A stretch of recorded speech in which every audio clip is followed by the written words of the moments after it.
Cuando, digamos, una corporación o conglomerado de corporaciones monopoliza un aspecto de la economía, eso es malo.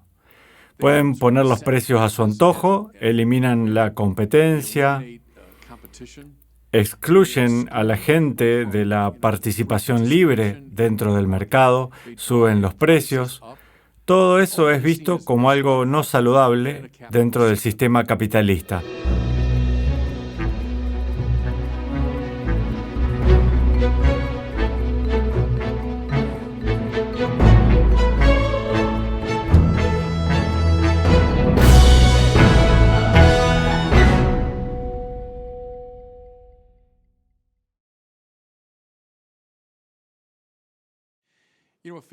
Una característica de la doctrina social de la Iglesia que pienso es ignorada a menudo o al menos mal interpretada es una cierta animosidad contra la concentración de poder dentro de una sociedad.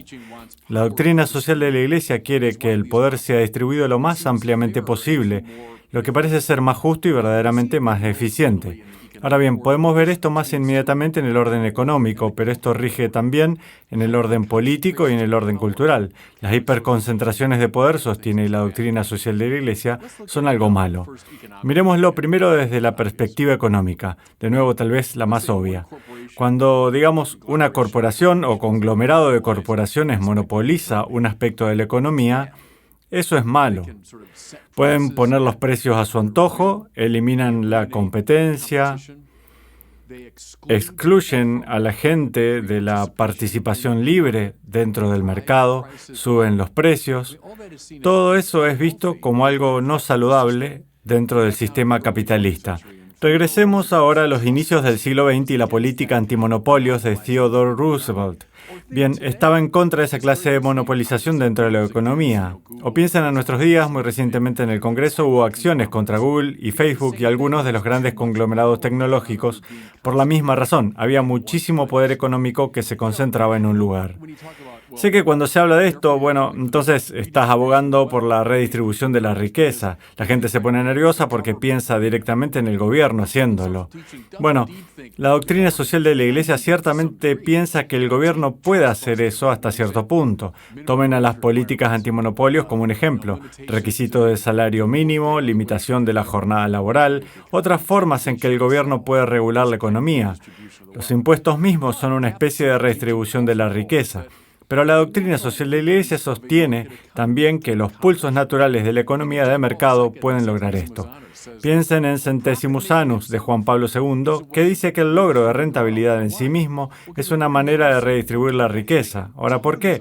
Bueno, porque si se dan cuenta, miren, ese tipo está haciendo un montón de dinero en ese segmento de la economía. Eso significa que me puedo involucrar. Hay dinero para ganar, tal vez pueda proponer un producto más eficiente y la sana competencia que resulta es una forma de distribuir la riqueza y el poder dentro de la economía. Nuevamente, el ideal es evitar estas hiperconcentraciones que pueden convertirse en tiránicas. Eso es entonces en el orden económico, pero es también verdad en el orden político. Ahora es obviamente el caso en ciertas formas de dictadura. Piensen en las tiranías opresoras del siglo XX, piensen en ciertas teocracias de la escena actual. Cuando hay una hiperconcentración de un partido o de un punto de vista, eso puede conducir a formas de tiranía.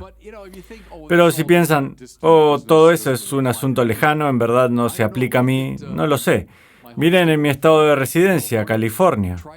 Intenten una carrera como políticos pro vida en California, o Illinois, o Massachusetts.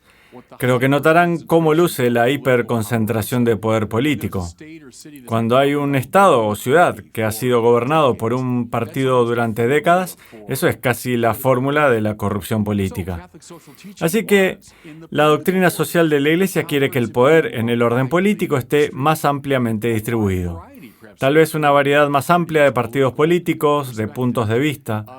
Tal vez algo como los límites de períodos, no permitiendo a políticos o ciertos partidos dominar un sistema. Así que, nuevamente, esparcir, en este caso, el poder político. Podemos verlo también en el orden cultural. De nuevo, llevando al extremo los ejemplos. Miren en el siglo XX en la Alemania nazi o en la Rusia soviética. Cuando existía una sola forma de arte, una sola forma de representación de arte pictórico que eran considerados aceptables. El realismo socialista en Rusia, los nazis tenían su propia forma muy particular. Toda otra clase de expresión artística era censurada o ridiculizada. Este tipo de cosa también es, en cierto modo, una hiperconcentración de poder cultural. Ahora bien, nuevamente, a menos que se sientan como, oh, bueno, esas son cosas raras que sucedieron muy lejos y hace mucho tiempo. No lo sé, miren a Hollywood hoy. Miren los programas y películas de televisión. Muy a menudo se presenta una perspectiva ideológica muy singular y restringida.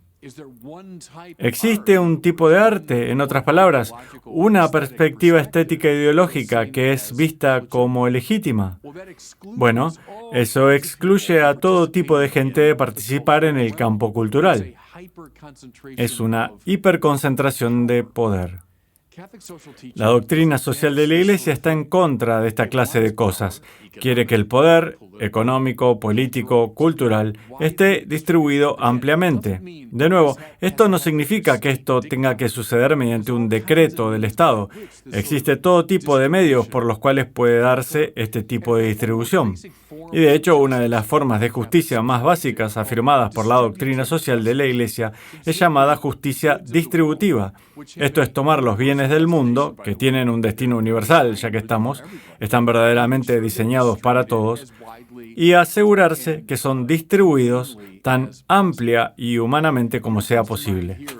Lo que me viene a la mente aquí es uno de mis héroes intelectuales, el gran G.K. Chesterton. Chesterton, allá por las décadas de 1910 y 20, abogaba por una teoría económica que llamó distributismo. Ahora bien, viene de esta idea católica de la justicia distributiva.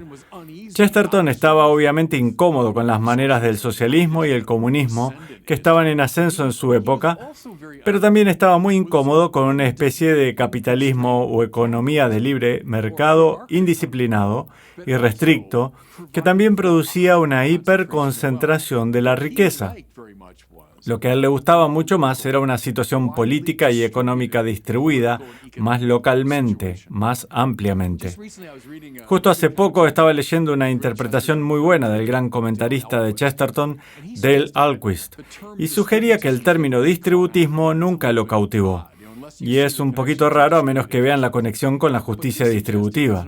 Pero sugirió como alternativa el término localismo.